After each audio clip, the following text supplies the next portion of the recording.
Donald Trump is panicking as Iran has rejected his ceasefire offer. Donald Trump apparently only prepared for a 4 to 5 day war against Iran, and he assumed that if the United States were to kill the Ayatollah Khomeini, that Iran would immediately want a ceasefire and that Donald Trump would be able to declare a victory and that war would not spread throughout the region. Donald Trump was warned that his personal views that that's what would take place were wrong, and he was indeed wrong. Hat tip to Ynet. They were the first to report, and they're based out of Israel, that Donald Trump is now begging Iran for a ceasefire, and Iran immediately rejected it and said when there will not be a ceasefire will be on our terms. And now one of the major issues the United States is facing is, will we be running out of munitions? Do we have the capabilities for a long-term war if this drags out for many, many months? And in addition, we've learned some horrific news this morning that a number of our soldiers, a number of U.S. service members, have indeed been killed in action during the war already. We've learned that there have been, so far, 3 U.S. service members killed in action. 5 have been seriously wounded so far during Operation Epic Fury, is what the Trump regime is calling it. We're referring to it at the Midas Touch Network as Operation Epstein Fury, or the Jeffrey Epstein War. The U.S. Central Command, CENTCOM, announced the deaths of these 3 U.S. service members. 5 are seriously wounded. We're following that. We're expecting, sadly, the number of deaths to increase.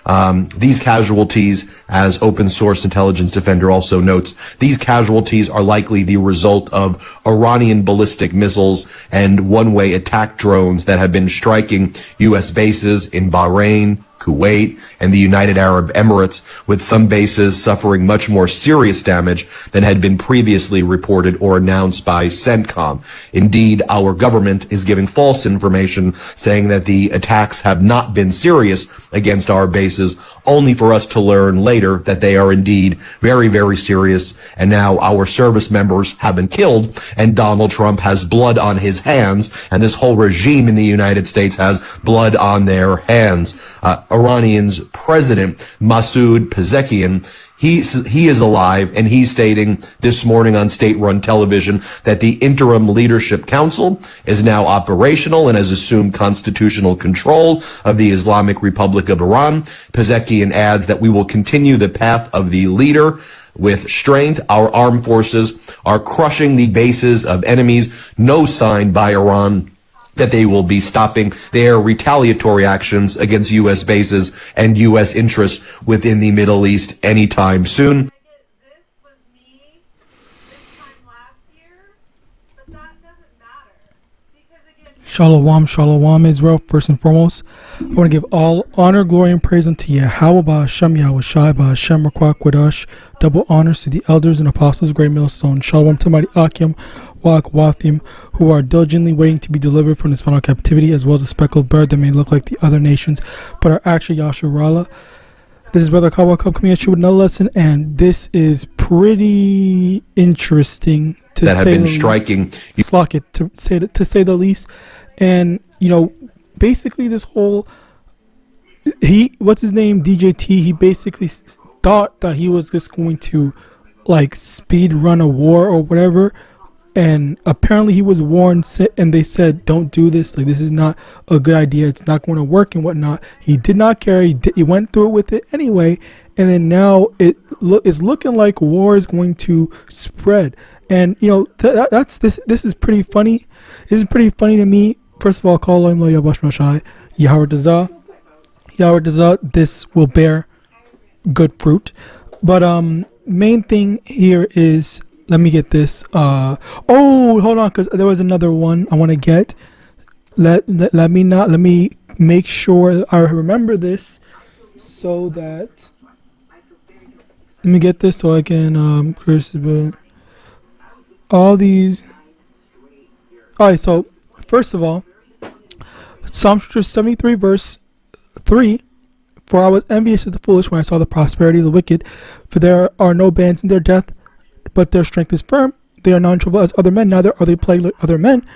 Therefore pride compasseth them about as a chain, violence covereth them as a garment. All right, so that's the thing here where they normally are used to doing whatever they want.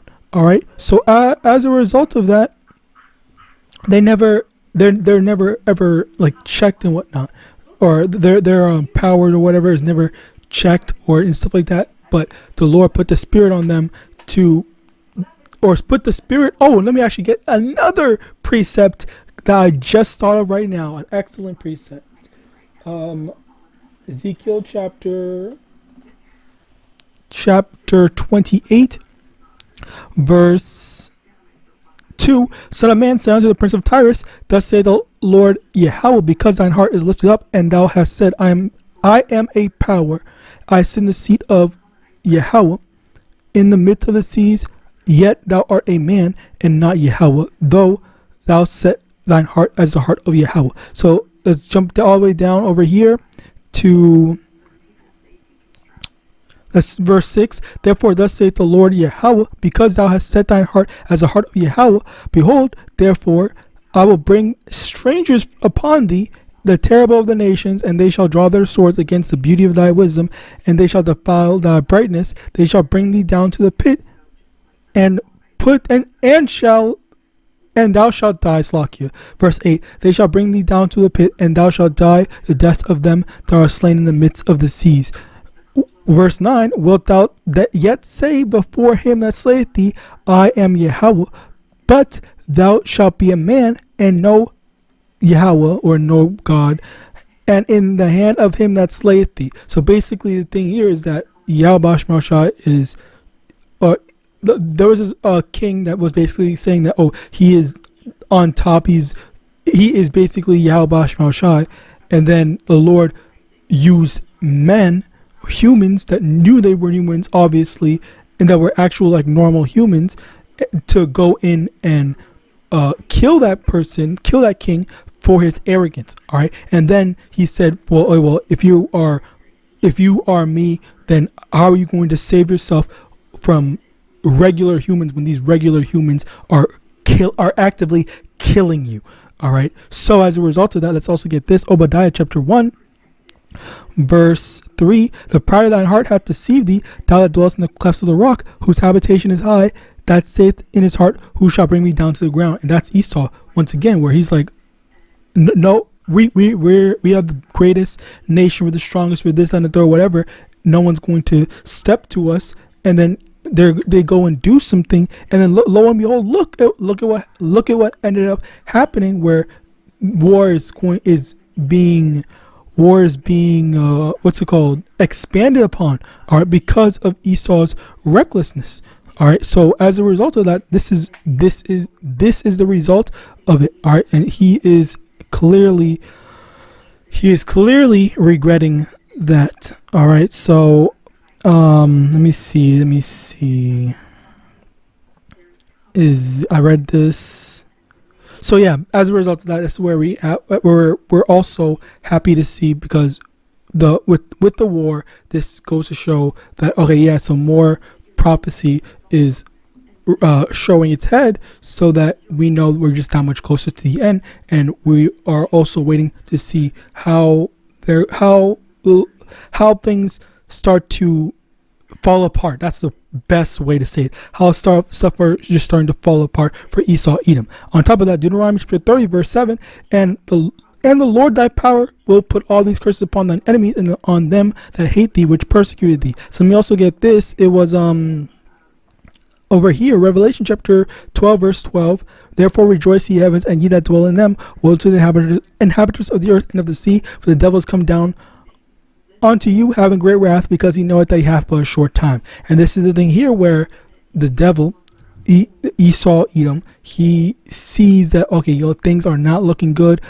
Things are getting hard. Like I thought I was just gonna be able to speed run this. I thought I was just, I thought we were untouchable, but apparently that's not the case. And as you heard this dude said, he was basically saying that things are not good. This whole regime in the United States has blood. They are indeed very, very serious. Our government is giving false information, saying that the attacks have not been serious against our bases, only for us to learn later that they are indeed very, very serious. So yeah, you see that the dude was saying that these things, or these people, the leaders, are saying, oh, it's not that serious, it's fine, or it's whatever and stuff like that. But in actuality, yes, it is very serious, and they're panicking as a result of it. All right. So next, Proverbs chapter 24 verse 16: for a just man falls 7 times and rises up again, but the wicked shall fall into mischief. Verse 17: rejoice not when that. Hold on.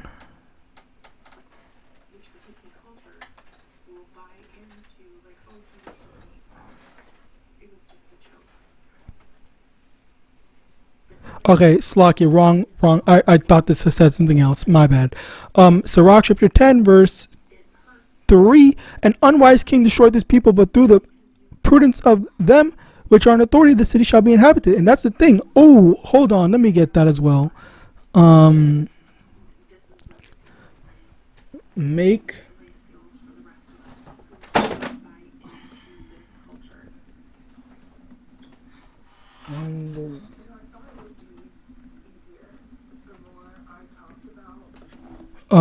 bear with me. Oh yeah, here. Sirach chapter 4 verse 27: make not thyself an underling to a foolish man, neither accept the person of the mighty. So basically, don't be just following someone, oh, just because they seem mighty, and don't follow someone that doesn't know how to lead / is making terrible choices. All right, because that person is going to end up getting you killed. All right, as we see, because you see these the government, the current military officers and stuff like that, they're over here dying because of what's his name's poor judgment.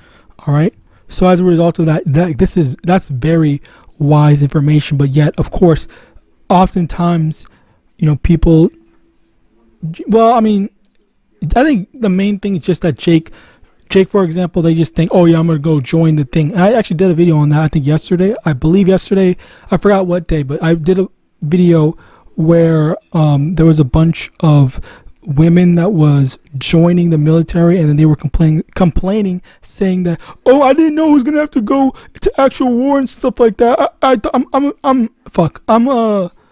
I'm a military personnel, infantry, soldier, whatever, and stuff like that. I don't expect to actually partake in wars and stuff like that, even though I got training for it. But of course, they don't care. And that's not even just the women. It's everyone. It's anyone and everyone in general that are not. That's not taking what they're doing seriously, or just the things in general.